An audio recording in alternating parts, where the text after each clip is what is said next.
The sound of shattering glass echoed through my kitchen, followed by Debbie's startled cry. I dropped my phone mid-conversation, Martha's shrill voice still squawking about Gerald's fall and our supposed family obligations. My daughter's safety came first, always had, always would. "Mommy's coming, sweetheart," I called out, my bare feet carefully navigating around the broken remains of what used to be her favorite juice cup. Debbie stood frozen in place, her bright eyes welling with tears. "I didn't mean to," she whispered. I scooped her up, checking for cuts. "Of course you didn't, baby. Accidents happen." My phone buzzed again on the counter. "Martha." Again. The third call in 20 minutes. I ignored it, focusing instead on calming Debbie and cleaning up the mess. But the constant vibration felt like a hammer against my skull, each buzz a reminder of the conversation I just had with Tom. "We have to do this, Scarlett," he'd said earlier, his voice carrying that familiar tone of defeat I'd grown to hate. "Dad's hurt, and they need us. Need us. More like need to control us." The phone stopped buzzing, only to start again immediately. I set Debbie down on a clean spot and answered, my jaw clenched. "Martha, I'm dealing with something."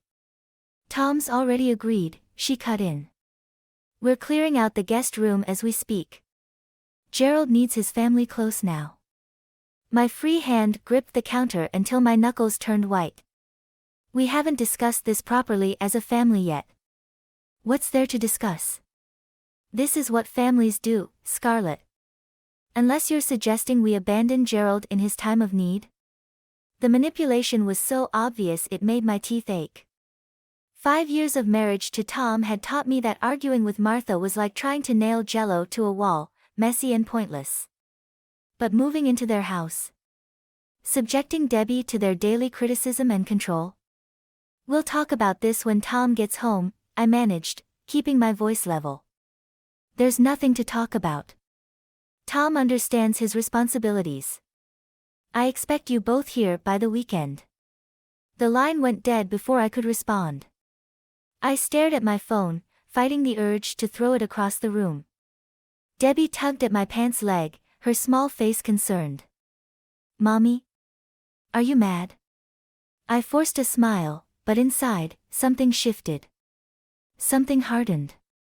"No, sweetie. Mommy's just thinking. Thinking about how Martha had orchestrated this whole situation. Thinking about Tom's spineless surrender. Thinking about how this was just the beginning of their attempt to take control of our lives. And thinking, very carefully, about how I was going to make them regret it." The guest room at Martha and Gerald's house smelled like mothballs and disappointment. I stood in the doorway, watching Tom unpack our lives into the cramped space while Debbie explored her new surroundings with innocent curiosity. "Look, Mommy. Grandma kept all Daddy's old toys." She pulled a dusty robot from a shelf, sending a cascade of forgotten memorabilia tumbling to the floor. "Careful with those," Martha's voice cut through the air like a knife. She appeared behind me, her presence making the already small room feel suffocating. "Those are collectibles, not toys for children to destroy." Debbie's face fell. I stepped between them, my voice steady. "She's 5, Martha. Children play with toys. Well, in this house, we have rules about respecting property." Martha's lips twisted into what might have passed for a smile. "Tom always understood that, didn't you, dear?" Tom barely looked up from the suitcase he was unpacking. "Mom's right, Debbie. Those are special toys." The betrayal stung, but I wasn't surprised anymore. I guided Debbie toward the door. "Let's go set up your room instead, sweetheart." "Oh," Martha interjected, "we thought it best if Debbie took the small room next to ours. For supervision." My hands tightened on Debbie's shoulders. "That's across the house from us." "Exactly. You and Tom need your privacy, and I can help with nighttime routines. I was a teacher, after all. I know how to handle children." The implication hung in the air like poison gas. I turned to Tom, waiting for him to speak up, to defend our right to parent our own child. He kept his eyes fixed on the contents of the suitcase. That won't be necessary, I said firmly. Debbie stays with us. Martha's expression hardened. Tom. He finally looked up, his face a mask of forced neutrality. Maybe Mom has a point, Scarlett. It might be easier. Easier for whom? I cut him off, my voice low and dangerous. Debbie, go play in our room for a minute. Once she was gone, Martha crossed her arms. I'm only trying to help. Though I suppose someone who gave up her career to play housewife might feel threatened by professional expertise. The words hit their mark, but I refused to flinch. Instead, I smiled, remembering my marketing days. Know your opponent. Find their weakness. Plan your strategy. You're right, Martha. I did give up my career. To raise my daughter. But tell me, how's Renee doing with her? What does she call it? Freelance design business? Martha's face flushed. That's different. Is it? Because I heard she's moving back home too. Something about financial troubles. The silence that followed was deafening. Tom stopped unpacking, his shoulders tense.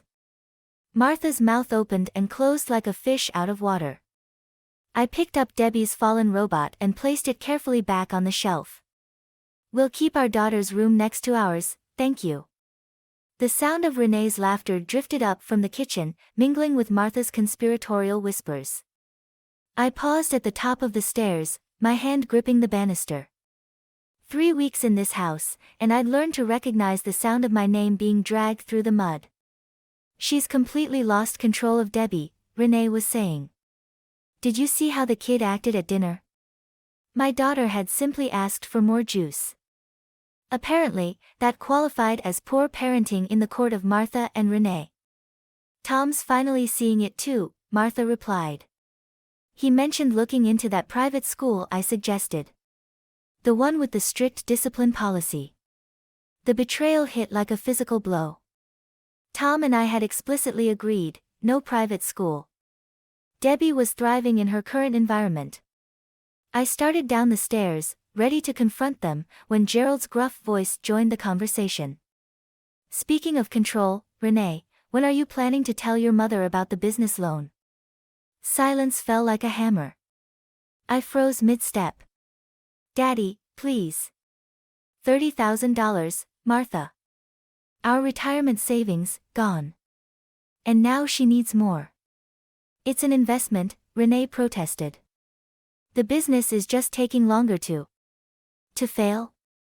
Gerald's voice was tired. Like the last 3 ventures. I pulled out my phone and started recording. Old marketing habits die hard, always gather evidence. This is different, Martha jumped in. And we wouldn't have to keep supporting her if Tom hadn't married that woman. All our resources should be going to Renee's future, not supporting their lifestyle. My hands shook with rage. Their lifestyle? Tom and I had never taken a penny from them. That's not fair, Mother, Tom's voice suddenly cut in. My heart lurched, how long had he been there?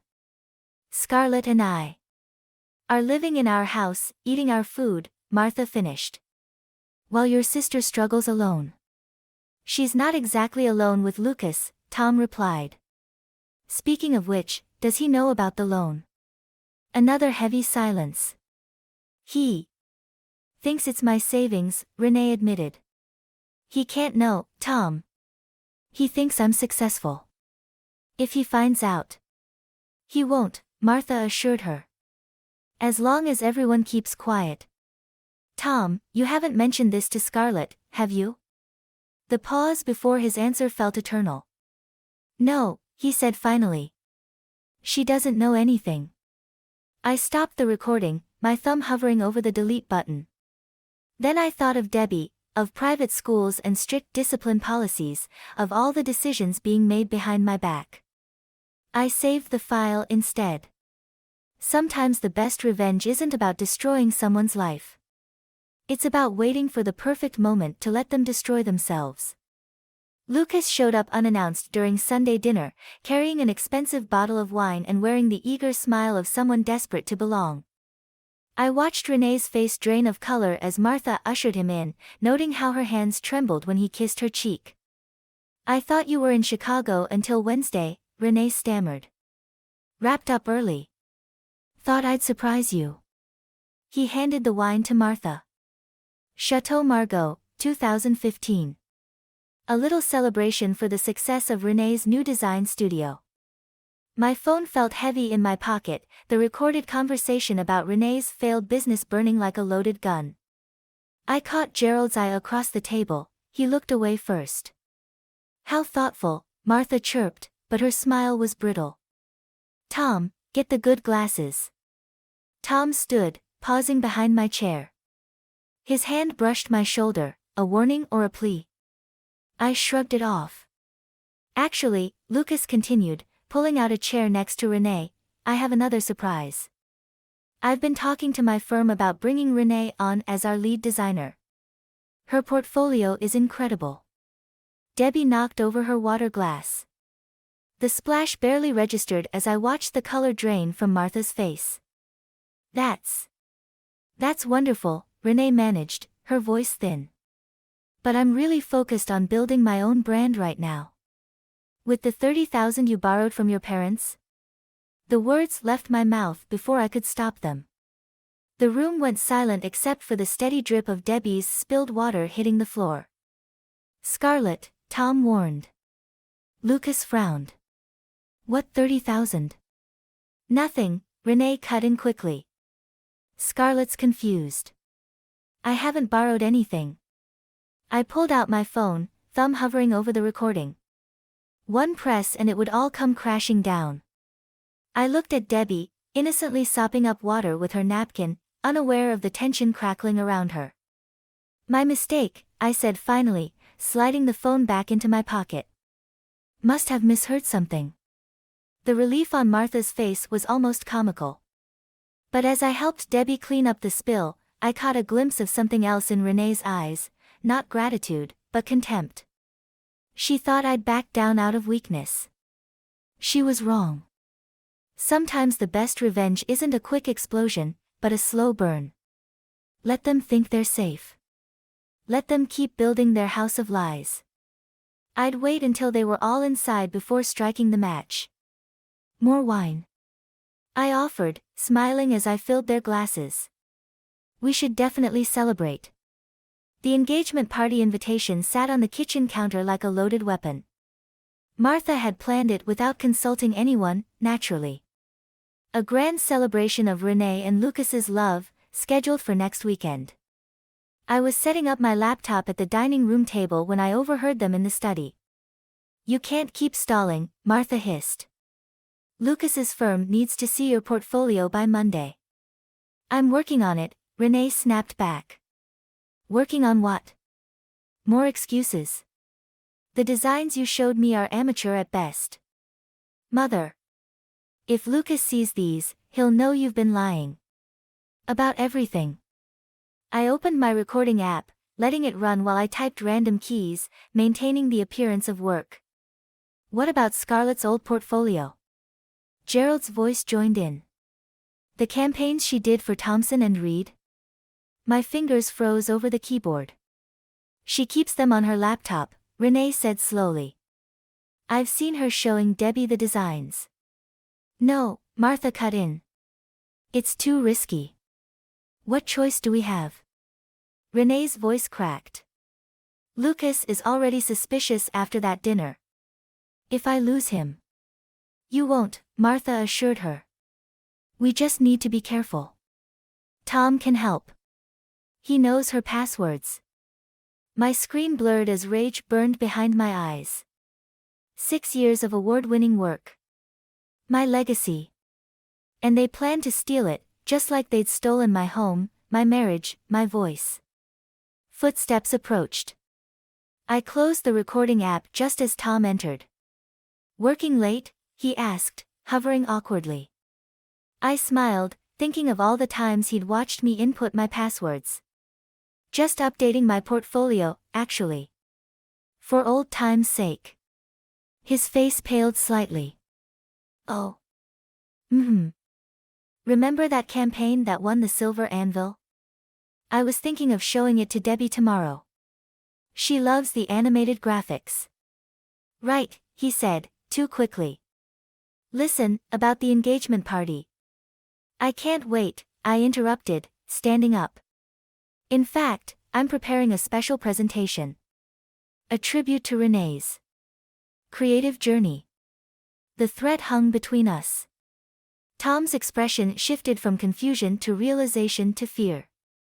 Scarlett, whatever you're thinking. I'm thinking it's time everyone saw the truth about this family's creative process. I closed my laptop, tucking it under my arm. Especially Lucas. You'd destroy Renee's relationship. Her future. No, Tom. Your family's lies will do that. I headed for the stairs, then paused. By the way, I've changed all my passwords. Just in case anyone was feeling creative.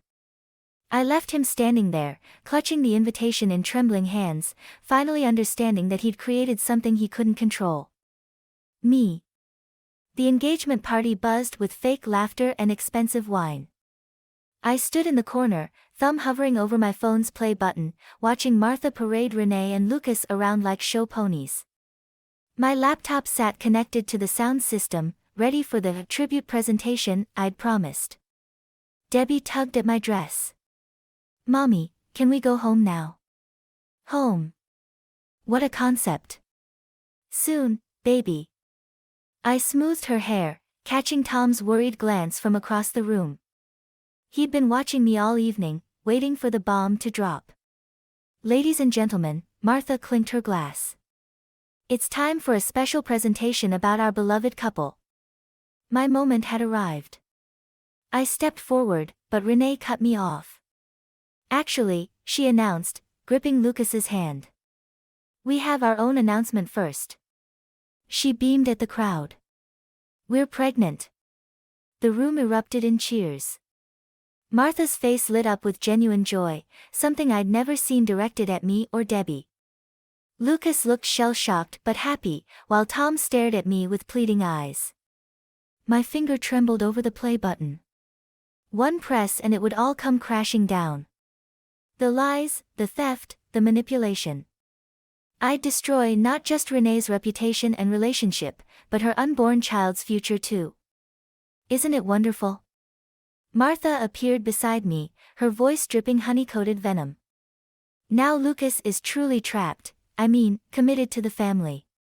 She smiled, showing teeth. We should schedule Debbie's private school interview soon, don't you think? Since you'll be so busy helping Renee with the baby. The room spun slightly. They'd planned this, another perfect trap.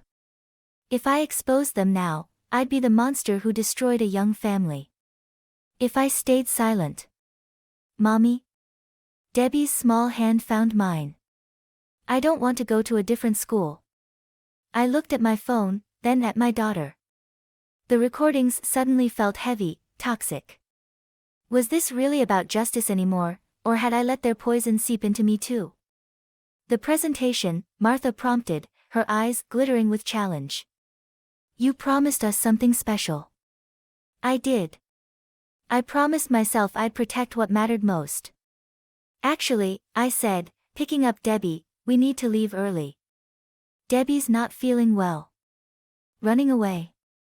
Renee smirked. How typical. No, I replied, meeting her eyes. I'm choosing my battles. And my daughter's future isn't going to be collateral damage in yours. I walked out, carrying Debbie and leaving my laptop behind. Let them have their moment of victory. Tomorrow, I'd call my old boss about that job offer I'd declined 5 years ago. Sometimes the best revenge isn't destruction, it's escape. I found Lucas in his office the next morning, reviewing what he thought was Renee's portfolio. My portfolio. The one they'd stolen from my laptop after the engagement party.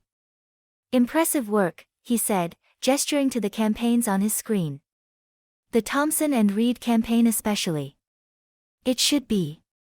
I won a silver anvil for it.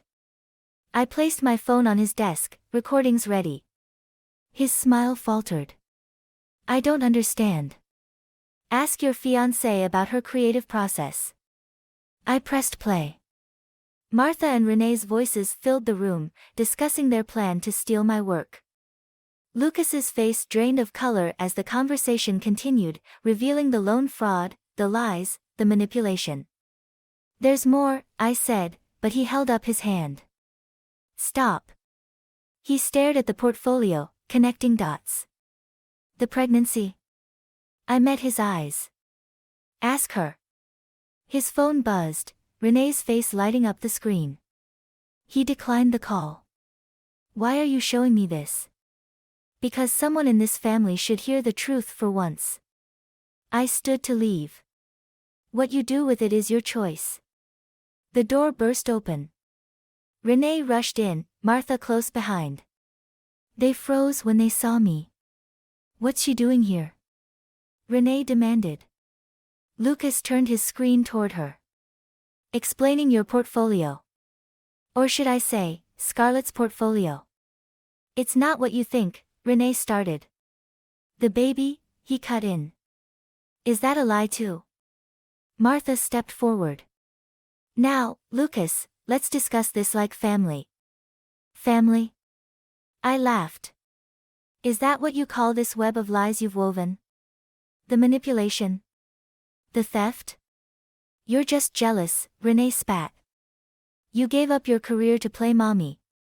I'm actually doing something with my life. By stealing mine? I moved toward the door. You can keep the portfolio, Lucas. Consider it a wedding gift, if there still is a wedding. You vindictive bitch, Martha hissed. You've destroyed everything. No, Martha. Your lies did that. I just refuse to be part of them anymore. I paused at the door.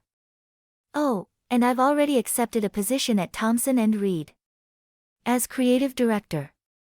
They were quite interested in hearing how their award-winning campaign was being repurposed. I left them there, Renee crying, Martha sputtering threats, Lucas silent with revelation. In the elevator, my phone buzzed with a text from Tom, "Where are you?" I typed back, "Getting my life back. Debbie and I move out tomorrow. Your choice which life you want to be part of." The elevator doors opened to sunshine. For the first time in months, I could breathe freely. Sometimes the best revenge isn't about destroying others, it's about refusing to let them destroy you. The moving truck pulled away from our new apartment as Debbie explored her room, arranging her stuffed animals with careful precision. My phone buzzed, another missed call from Tom. The 7th today. I set my laptop on the kitchen counter, logging into my work email for the first time in 5 years. Dozens of welcome messages from Thompson and Reed filled the screen. Tomorrow, I'd step back into my old world with new armor. A knock at the door. Tom stood there, looking lost without his mother's shadow. You forgot these, he said, holding out a stack of photo albums. Did I? Or did Martha tell you to bring them as an excuse to check on us? He flinched. Lucas called off the wedding. Renee's not handling it well.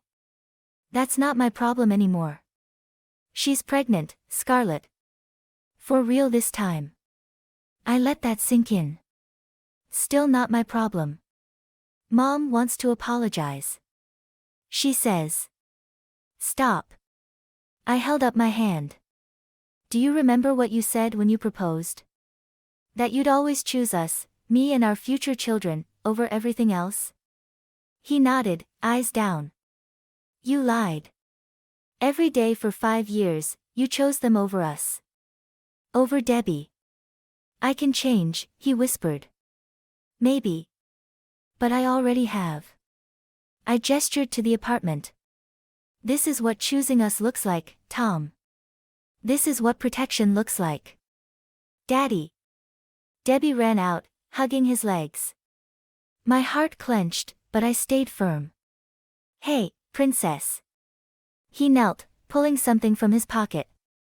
Look what I found in the old room. The robot. The one from that first day at Martha's. He'd saved it. Tom. It's not a peace offering, he said quickly. It's a reminder of what I almost lost. What I did lose. He handed Debbie the toy. Sometimes we keep things so tight we break them. Mommy, can Daddy stay for dinner? I looked at Tom, really looked at him. The man who'd let his family break ours. The father who still made our daughter smile. The husband who might, finally, be learning to choose. Not tonight, sweetheart. But maybe. Maybe we can all have lunch next week. At the park. Tom's eyes lit with cautious hope.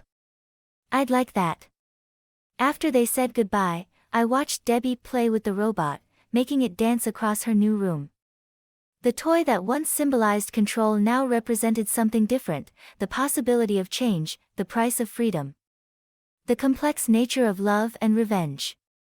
My phone buzzed with an email from Lucas, "Thank you for the truth." I deleted it without responding. Some truths don't need acknowledgement. They just need to be lived.